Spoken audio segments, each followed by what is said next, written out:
Está con nosotros la compañía folclórica TCT Lutuy Huaylas de Potaca Vista Alegre, Canipaco.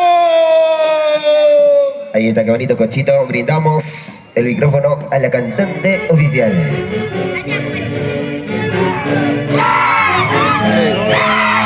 Señoras y señores, a estas horas de la tarde,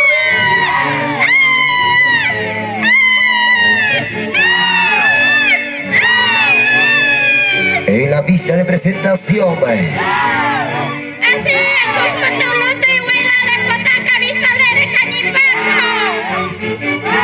En el pueblo del campesino de Churampi. saludo característico, saludo de ingreso.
Ahí está, fuerte las palmas.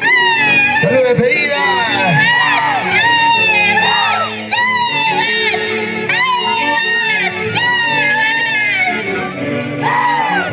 Ahí está, gracias, gracias. Despedimos del conjunto Lutihuela de Potaca Vista Alegre.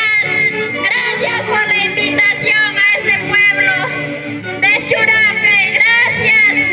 Ahí está, gracias al segundo padrino, Lindo Castro Quinto, Aide Castro Sumayo. Y la Orquesta Internacional, Embajadores Sonidos de Huancayo. Muchísimas gracias a la orquesta Embajadores Sonido de Huancayo, Luto y Huaylas de Putaca. Muchísimas gracias a la familia Castro Quinto, a la familia Castro Sumayo. Seguidamente al escenario, el turno para el tercer padrino, el señor Militón Conozco Reyes, acompañado de esta la orquesta Nueva Primerísima del Perú al escenario. A ver, atención, señor alcalde Dante Castro, por favor, a personarse en mesa de controles.